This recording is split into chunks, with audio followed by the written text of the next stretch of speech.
and today I'm going to show you how to make my new favorite vegan meal prep recipe. This is an air fryer recipe, so before we get to it, I want to introduce you to my new favorite air fryer. It's the Zenchef Pro Double XL by Zenchef, who is sponsoring this recipe.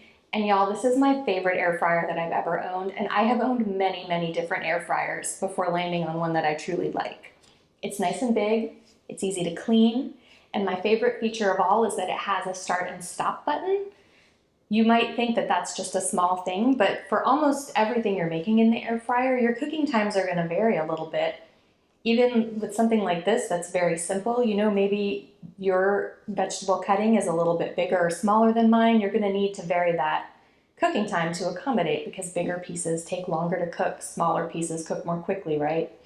So that stop button is great because there's nothing that alarms me more than just unplugging an air fryer while it's running and that spark comes out of the wall.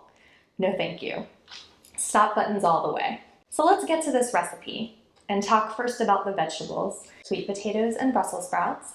And there's a little bit of a staggered cooking time happening because sweet potatoes take a bit longer to cook than Brussels sprouts.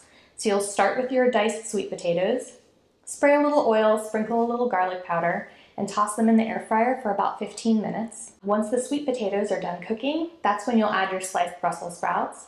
Spray a little more oil, sprinkle a little more garlic powder, and toss them in again.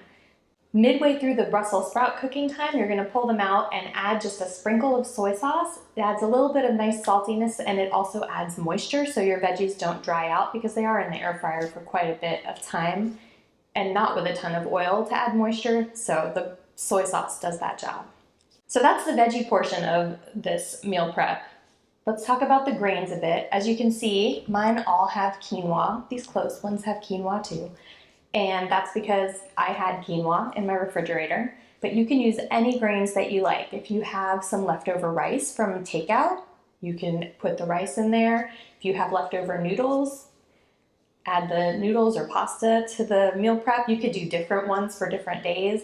Whatever leftovers you have in the fridge, go for it. From there, you're just going to top your bowls with 2 different sauces. And don't worry, these 2 sauces together only take about 10-15 minutes to make. That includes rinsing out the blender in between because you make them both in your blender. This is my magical tahini dressing. It is garlicky, gingery, lemony tahini sauce. And then this is my 5-minute peanut butter sauce recipe. It's kind of like a Thai style peanut sauce. That way, even though you're making 4 dishes that are pretty much identical, you're mixing up your flavors with different sauces. And if you mix up the grains, you could get a little bit more variety that way too. So this is super easy to make. It makes 4 portions, and the reason I'm doing 4 instead of 5, I know there's 5 days in a work week, but I'm very cautious about food safety after getting food poisoning 3 times in the same year. So I just don't feel comfortable keeping something in the fridge for 5 days and then eating it. 4 is like my upper limit.